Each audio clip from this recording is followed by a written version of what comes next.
சிவபெருமானே வணக்கம். ஓம் நம சிவாய. காயப்பட்ட மனம். இந்த உலகத்துல எத்தனோ பேர் காயப்பட்டு வாழ்ந்து கொண்டிருக்காங்க. சொல்லிக்க முடியாத சில பெண்களும் நிறைய பேர் இருக்காங்க. அதோட தலைமையான பெண்கள் இன்னும் நிறைய பேர் இந்த உலகத்துல நிறைய பேர் இருக்காங்க. அவங்களுக்கு நாம் சொல்லக்கூடிய ஒரே ஒரு விஷயம் என்ன தெரியுமா? நம்ம கிட்ட பகவத்கீதை அல்லது தேவாரம், திருவாசகம் எதுவான இருந்தாலும் அப்பப்போ உங்களுக்கு மனம் நோக அடிக்கும் போதெல்லாம், அந்த மனம் நோகும் போதெல்லாம் உட்காந்து கொஞ்ச நேரம் படிங்க.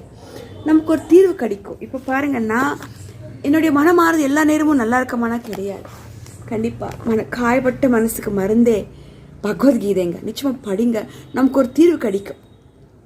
கண்ணபெருமானே, சிவபெருமானே, முருகப்பெருமானேன்னு சொல்லி நமக்கு என்ன பிடிக்குமோ, தேவாரம், திருவாசகம், பகவத்கீதான்னு சொல்லி உங்களால் என்ன முடியுமோ அந்த புத்தகத்தை உட்காந்து இறைவனை நினச்சி விளக்கு போட்டு படிங்க. ரொம்ப விசேஷம். நம்ம மனசுக்கே ஒரு ஆறுதல் கிடைக்கும். இதோ இப்போ எனக்கு கிடைச்ச மாதிரி. பகவானே திருச்சிற்றம்பலம். ஓம் நம சிவா. திருச்சிற்றம்பலம். நன்றி நன்றி. இதுவரை தெய்வமகள் என் விகாஷ் யூடியூப் சேனலை சப்ஸ்கிரைப் பண்ணாமல் இருந்தால் பண்ணிக்கோங்க. எனக்கு தெரிஞ்ச சில பல ஆன்மீக விஷயங்கள் உங்கள் கூட நானுமே பகிர்ந்து கொண்டே இருப்பேன். கண்டிப்பாக சப்ஸ்கிரைப் பண்ணிக்கோங்க. நம்ம சிவா. திருச்சிற்றம்பலம். நன்றி.